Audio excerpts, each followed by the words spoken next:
Hello बच्चों, कैसे हैं आप सब। आई एम प्रीति और physics educator. Welcome you all on NEET phoenix by N academy.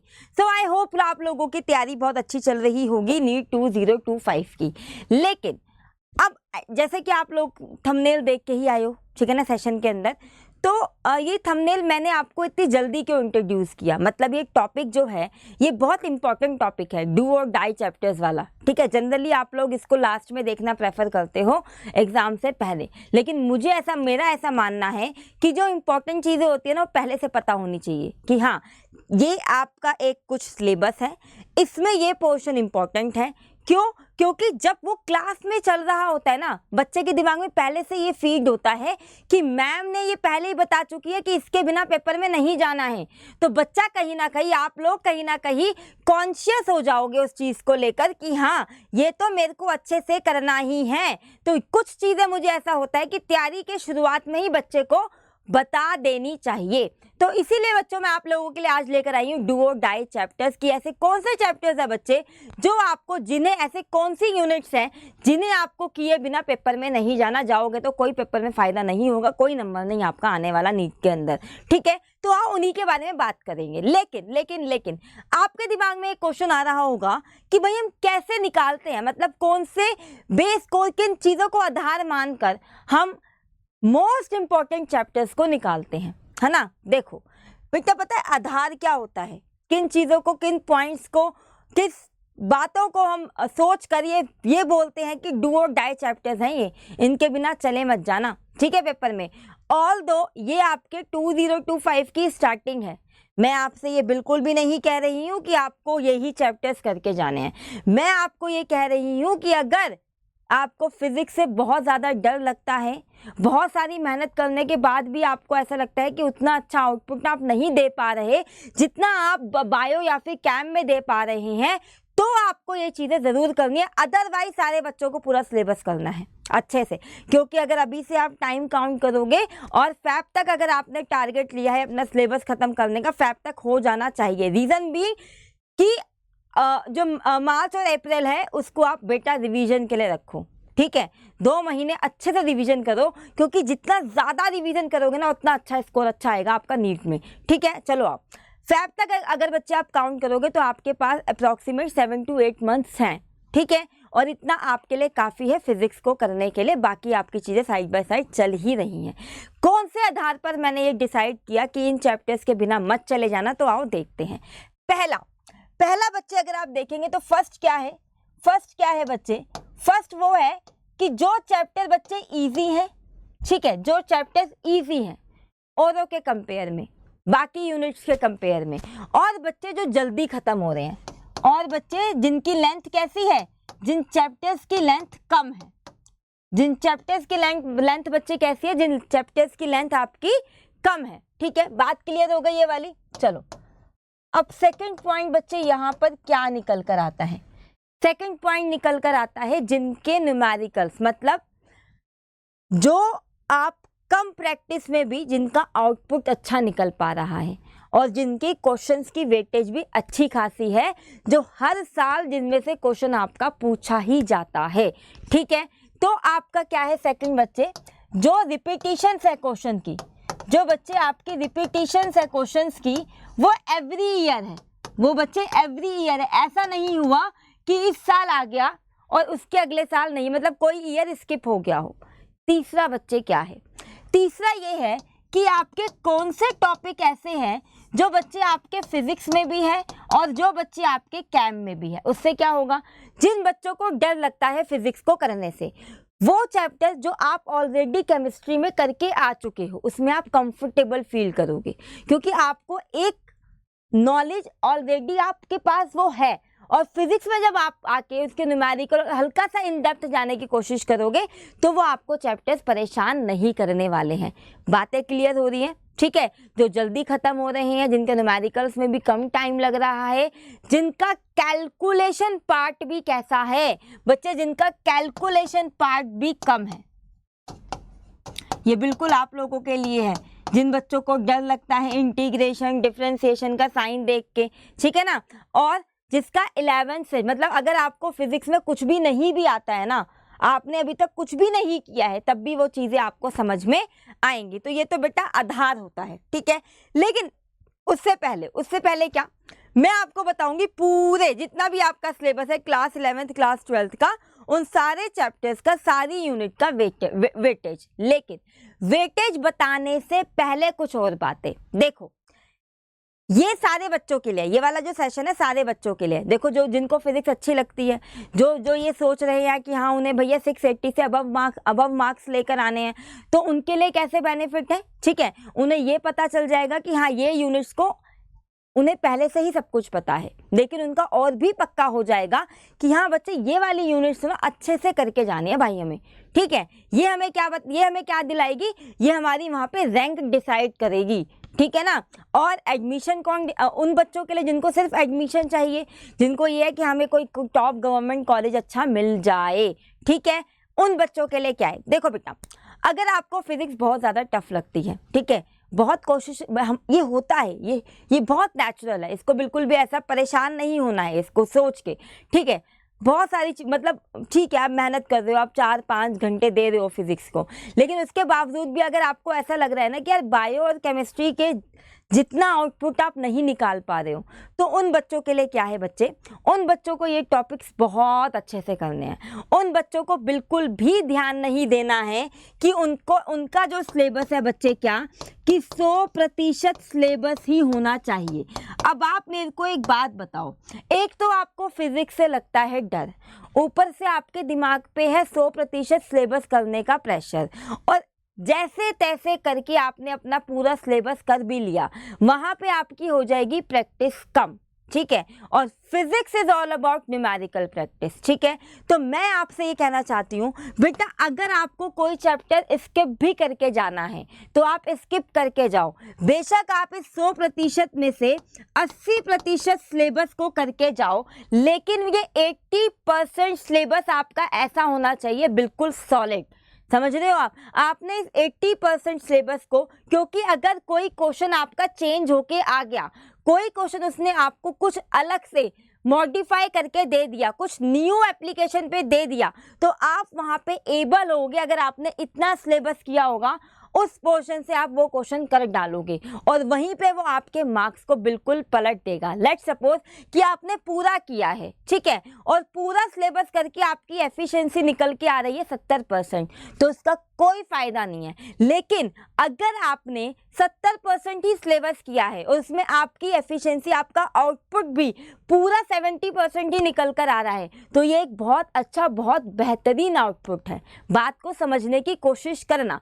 अगर आपको ऐसा लगता है कि क्लास 11th में भाई मेरे को ये टॉपिक समझ नहीं आ रहा है, ये वाली यूनिट समझ नहीं आ रही है, तो प्लीज़ उस पर इतना ज़्यादा फोकस मत करना, उस पर इतना टाइम वेस्ट मत करना, कुछ चीज़ों को साइड में उठा के रख देना, ठीक है।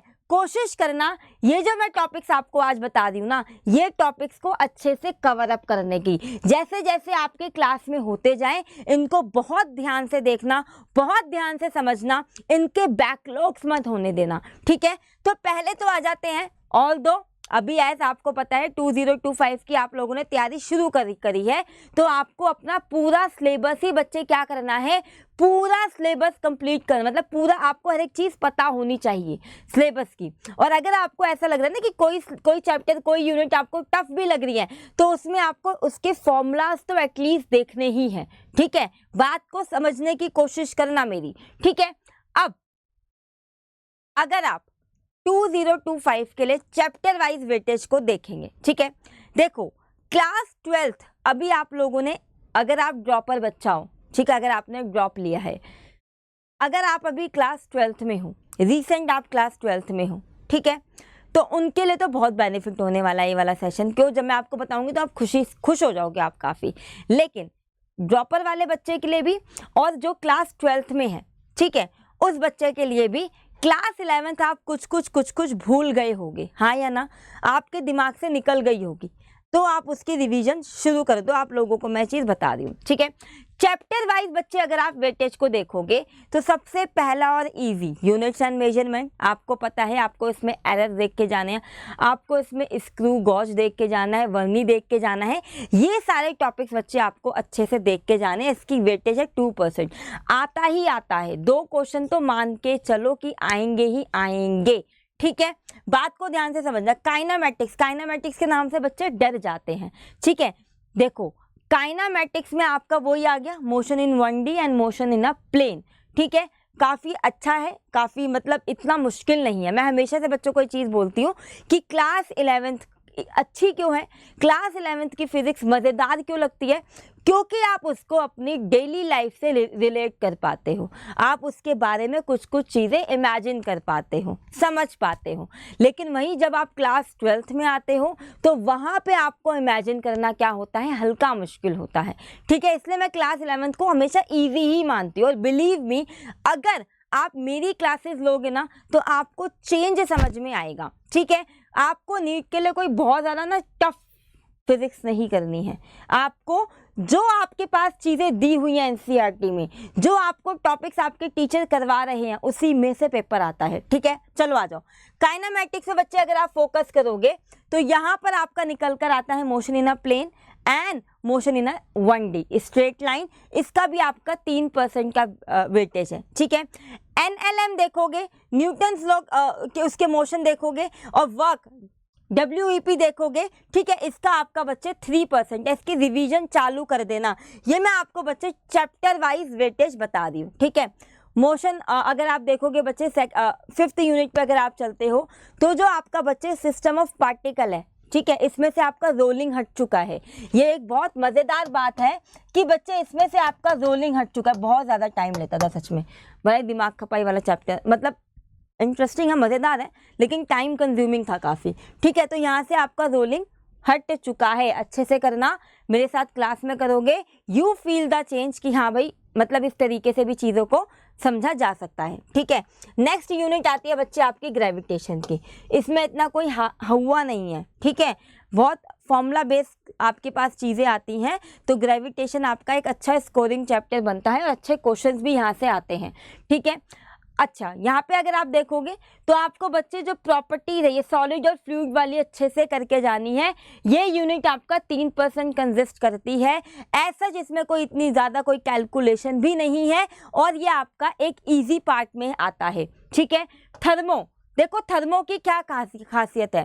थर्मो हो गया, केटीजी हो गया, थर्मल हो गया, ये सारे तीनों चैप्टर्स बच्चे आपने केमिस्ट्री में करे होते हैं, ठीक है। तो आपको ये यहाँ पे समझने में आसानी होती है। बात क्लियर हो गई? तो चलो आगे देखते हैं, ठीक है। केटीजी हो गया। ऑसिलेशन और वेव, ऑसिलेशन और वेव बच्चे, ठीक है, इसकी भी बच्चे आपकी 3% की वेटेज है। ये चैप्टर वाइज वेटेज बता रही हूँ ताकि आपको ये समझने में ईजी रहे कि आपको पहले कौन सा करना है और बाद में कौन सा करना है। अगर मैं बच्चे ये क्लास 12th की मैं आपकी बात करूं तो करंट इलेक्ट्रिसिटी आपका एक बहुत ही इम्पॉर्टेंट चैप्टर है इसके अंदर। ये आपने 10th में भी देखा है और इसका 11th से भी कोई कनेक्शन नहीं है। इसमें एज सच इतनी ज़्यादा कैलकुलेशन भी नहीं है, ठीक है, कोई इतनी मुश्किल कैलकुलेशन नहीं है, प्लस माइनस डिवीजन, ठीक है ना। तो करंट इलेक्ट्रिसिटी बच्चे आपका एक मोस्ट इम्पॉर्टेंट चैप्टर होता है क्योंकि ये बहुत ज़्यादा वेटेज लेके चलता है आपका। ऑल्दो अगर आप क्लास 11th और क्लास 12th में कंपेयर करोगे तो नीट में आपका क्लास 12th का वेटेज ज़्यादा रहता है, ठीक है। चलो, इसको आप जो आपका ये इलेक्ट्रोस्टैटिक वाला पोर्शन होता है, ठीक है, कैपेसिटेंस और पोटेंशियल और इलेक्ट्रिक चार्जेस वाला, ठीक है, इसमें आपको कैलकुलेशन की नीड होती है। इसको बेशक आप ऐसा कर सकते हो कि इसको आपने आखिरी में किया, आखिरी में मतलब आपने इसको नवंबर दिसंबर में जाके किया, लेकिन अगर आप अभी से आपकी 12th क्लास है, अगर आप ड्रॉपर बच्चा हो तो ये चीज़ें आपको सारी याद होंगी, ठीक है। अच्छा देखो, अगर आप बच्चे magnetic effect of current and magnetism को लेके चलते हैं या फिर इलेक्ट्रोमैग्नेटिक इंडक्शन, इस पूरी यूनिट, अगर इन दोनों यूनिट को अगर आप कंबाइन करके देखोगे तो आपकी कुछ 8 + 5 कुछ 13% आपका ये वेटेज लेके चलता है, ठीक है। इलेक्ट्रोमैग्नेटिक वेव अपने आप में एक बहुत ही इजी चैप्टर है, बिल्कुल डायरेक्ट क्वेश्चन आते हैं, ठीक है। और 1 डे मतलब आपका ये 1 से एक दिन में खत्म हो जाएगा, मैं इससे ज़्यादा नहीं खींचूंगी। ये आपका एक दिन में खत्म होगा। एवरी ईयर यहाँ से क्वेश्चन आपका पूछा ही जाता है EMW से, ठीक है। अच्छा, ऑप्टिक्स की अगर मैं बात करूं तो ray optics and wave optics, ठीक है। इसको मैं आपको ये बोलूंगी कि आप लास्ट में करना। ये जो मैंने अभी आपको पीछे एक यूनिट बताई थी ना, इन दोनों में से आपको ये एक यूनिट स्किप कर सकते हो, ठीक है। वेव वाले को अगर आप चाहो तो ठीक है, आप हटा सकते हो वेव ऑप्टिक्स को, लेकिन वेव ऑप्टिक्स को ऐसे मत हटाना, मैं बताऊंगी उसमें से क्या करके जाना है आपको, ठीक है। लेकिन रे ऑप्टिक्स वाला पार्ट जो है ना बच्चे, बोलो आप अच्छे से करके जाना। ये आपका अच्छा खासा वेटेज है, देख लो खुद अपने आप में 10% का वेटेज ये आपका लेके चलता है, ठीक है। चलिए अब यहाँ पे बात करें बच्चे अगर एटम्स एंड न्यूक्लियाई की, इन सब की वेटेज आप देख ही रही हो। एटम और न्यूक्लियाई को मैंने स्पेशली इसलिए मार्क किया है क्योंकि ये चैप्टर बच्चा आपका जल्दी हो जाता है, स्ट्रेट क्वेश्चन आता है, ठीक है। 2 दिन में आपका खत्म हो जाएगा, क्वेश्चन आपका फिक्स यहाँ से पूछा ही जाएगा, ठीक है। अब बात आती है बच्चे इंपॉर्टेंट टॉपिक्स की कि नीट 2025 के लिए इंपॉर्टेंट टॉपिक्स कौन से हैं। देखो, एज आप लोगों का अभी क्लास 11th शुरू हुआ है, एज आप जो ड्रॉपर बच्चा है वो भी क्लास 11th रिवाइज कर रहा होगा, क्लास 12th उसे पता होगी। जो क्लास 12th में उसको side by side class 11th भी रिवाइज करनी है। तो क्लास 11th में आपके कौन से टॉपिक इंपॉर्टेंट है, जो क्लास 11th में जब नीट की तैयारी कर रहे हैं वो भी सुन लेंगे आराम से, ध्यान से। 3 टॉपिक्स पे ध्यान रखना, अच्छे से करते हुए चलना, ठीक है। इससे पहले बच्चे ना मैं आपको क्लास 12th के टॉपिक्स दिखाना चाहूँगी जो आपको अभी से शुरू करने हैं। वो कौन कौन से आपके, वो है बच्चे आपका मॉडर्न फिजिक्स, एटम्स, न्यूक्लियाई, ठीक है। इसमें आप सेमीकंडक्टर्स को भी ले लो फॉर द टाइम के लिए। ये आपका बच्चे अगर आप इस पूरी मॉडर्न फिजिक्स को अगर आप देखोगे ना, ये बच्चे आपकी 3 से 4 दिन में हो जाएगी। 3 से 4 दिन में बच्चे आपकी कंप्लीट हो जाएगी और यहाँ से आपके कम से कम 5 से 6 क्वेश्चन बनते ही बनते हैं, ठीक है।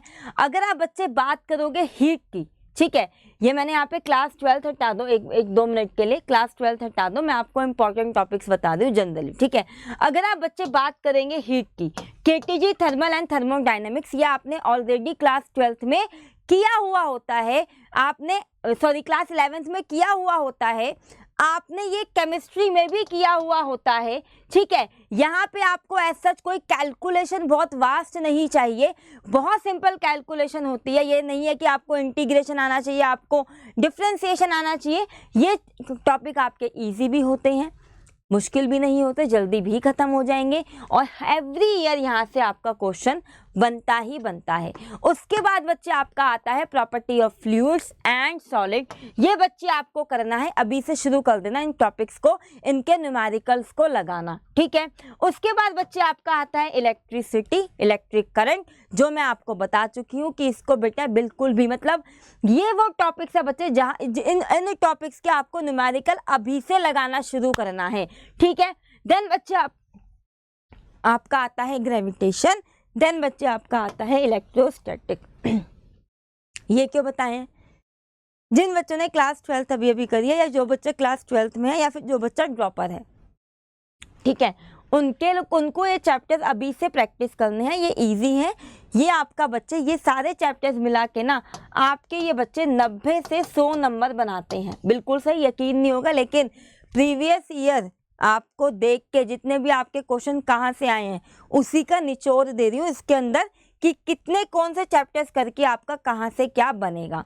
उसके बाद आ जाओ बच्चे, इसी के अंदर लिख लेना यूनिट एंड डायमेंशन, जिसके अंदर बच्चे आपको एरर, जिसके अंदर बच्चे आपको स्क्रू गॉज और वर्नी करना है, ठीक है। ये सब आप इसके अंदर अच्छे से करके जाएंगे और ये चैप्टर बहुत इजी है, एक दिन में खत्म हो जाएगा, ठीक है। Motion in 1D, motion in plane, projectile motion तो आप बहुत अच्छे से करते हो, आपको इंटरेस्ट भी आता है, ठीक है, इसमें कुछ भी मुश्किल है नहीं, ठीक है। रोटेशन की बात करूं अगर मैं नीचे, रोटेशन में बच्चे आपको perpendicular axis theorem, perpendicular and parallel, ठीक है, ये आपको एक्सिस थ्योरम्स करके जानी है, ठीक है। और अगर बच्चे मैं इसमें बात करूं, आप इसमें टॉर्क करके जाएंगे, आपका इसके अंदर से बच्चे रोलिंग हट चुका है, टॉर्क के बाद बच्चे आप इसके अंदर एंगुलर मोमेंटम करके जाएंगे, ठीक है, ये कुछ टॉपिक्स है, यहाँ से आपको रोटेशन से बहुत अच्छे से करने हैं। COM आपको बहुत अच्छे से समझना है, ठीक है। और ये तो अपने आप में ही वर्क, पावर एंड एनर्जी और न्यूटन लॉज ऑफ मोशन बहुत ही मज़ेदार है। पुली वाले जब आप क्वेश्चन करते हो, बॉक्स एंड बॉक्स के ऊपर वाले जब आप क्वेश्चंस करते हो तो मज़ा आता है इन क्वेश्चंस को करने में। तो भाई क्लास 11 मतलब ये टॉपिक्स वो हैं बच्चे जो आपके 120 से 125 नंबर फिक्स करते हैं। बात क्लियर हो गई? तो आई होप आपको सेशन अच्छा लगा होगा, आपको ये मतलब मज़ा आया होगा इस सेशन में, ठीक है। इन टॉपिक्स को बच्चे अच्छे से दिमाग में बिठा लेना। सारे बच्चे इनके न्यूमेरिकल्स लगाना शुरू करेंगे। क्लासेस बहुत जल्दी से शुरू होने वाली है हम लोगों की, ठीक है। शुरू से क्लास लेना, आखिरी तक साथ चलना, ठीक है। बहुत अच्छे से प्रैक्टिस करेंगे, न्यूमेरिकल पोर्शन ज़्यादा ही रखेंगे अपनी क्लासेस में, सो दैट कि आपको खुद से क्वेश्चंस करने में भी ज़्यादा दिक्कत ना हो। DPPs लगाते रहना, शॉर्ट नोट्स बनाते रहना, ठीक है। तो thank you so much, bye bye, take care. I hope कि आप अच्छे से तैयारी करेंगे, आपको मेरी बात सारी समझ में आ गई है। तो ईट हेल्दी, स्टे हेल्दी, मिलते हैं अगले सेशन में, बाय बाय।